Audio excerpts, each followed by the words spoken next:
আগামীর বাংলাদেশকে তরুণদের হাতে তুলে দেওয়ার প্রত্যয় ব্যক্ত করেছেন বাংলাদেশের জামায়াতে ইসলামের আমির ডাক্তার শফিকুর রহমান। তিনি বলেন, 15.5 বছর আমরা দফায় দফায় অনেক আন্দোলন সংগ্রাম করেছি, কিন্তু সেই আন্দোলনের পরিসমাপ্তি ঘটাতে পারিনি। স্বৈরাচারকে আমরা তাড়াতে পারিনি, বিদায় করতে পারিনি। আমি গর্বিত আমাদের সন্তানেরা সেই কাজটি করেছে।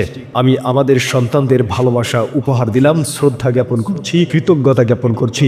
জাতির পক্ষ থেকে তাদেরকে সেলুট জানাচ্ছি। আল্লাহ তাআলার সাহায্যে তারা অসাধ্য সাধন করেছে। এমন সন্তান পেয়ে আমরা গর্বিত।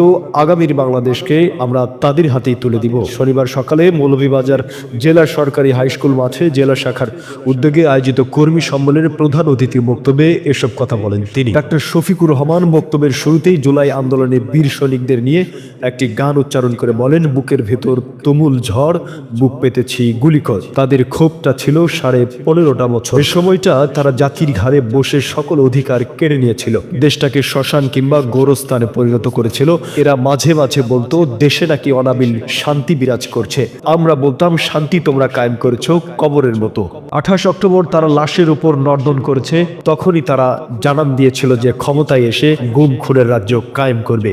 আমরা সেদিন আমাদের বুকের কান্না বাংলাদেশের মানুষের কাছে হয়তোবা পৌঁছাতে পারেনি। তিনি বলেন, প্রথমে তারা খুন করে সেনাবাহিনীর 57 জন সেনা কর্মকর্তাকে পিলখানায়। 2 মাস না যেতেই তারা খুনের রাজত্ব কায়েম করে সেনাবাহিনীর মনোবল ভেঙে দেয়। বিডিআর বাহিনী ধ্বংস করে সেই বাহিনীর 17,500 সদস্যকে চাকরিচ্যুত করেছিল। 8,500কে জেলে দিয়েছিল। জেলের ভেতর 350 অধিকে মারা গেল। আমাদের গর্বের বাহিনী ধ্বংস হলো। ক্ষমতায় যাওয়ার শেষ সিঁড়ি হিসেবে এদের ব্যবহার করে চক্রান্ত করে ধ্বংস করে দেওয়া হলো। বাহিনীর নাম বদলে বিজিবি রাখা হয়েছে।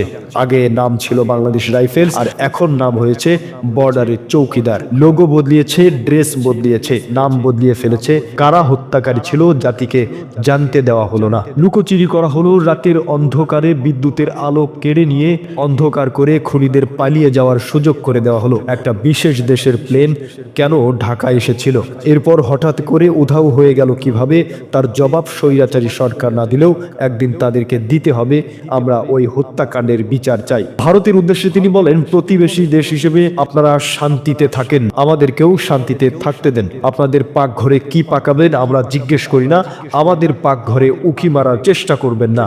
নিজেরা আয়নায় চেহারা দেখুন। আমাদের সাম্প্রদায়িক সম্প্রীতির সবক দিতে হবে না। জামায়াতের আমির বলেন, আমরা একটা সাম্যের বাংলাদেশ গড়ে তুলব, বৈষম্যকে নির্বাসনে পাঠাবো। আমরা মেধার স্বীকৃতি প্রদান করব, পলিটক্রেসি নয় মেরিটক্রেসির ভিত্তিতে জাতি গঠন করব। যুবকদেরকে শিক্ষা দিয়ে বেকারের হাত বাড়াবো না, যুবকদের হাতকে কর্মীর হাতে পরিণত করব। তিনি বলেন, বাংলাদেশ মৌলভীবাজারে সবচেয়ে বেশি চা বাগান। রাষ্ট্রীয় যথাযথ পর্যবেক্ষণ না থাকায় চা শিল্প ধ্বংস হওয়ার পথে। মালিক পক্ষ চায়ের যথাযথ মূল্য পান না, শ্রমিকরাও পারিশ্রমিক পান না। তিনি নেতাকর্মীদের 4টি বিষয় তুলে ধরে এর মধ্যে নিয়ত সহি করে জ্ঞানের রাজ্যে এগিয়ে গিয়ে সাহসী হয়ে কঠোর পরিশ্রম করার আহ্বান জানান।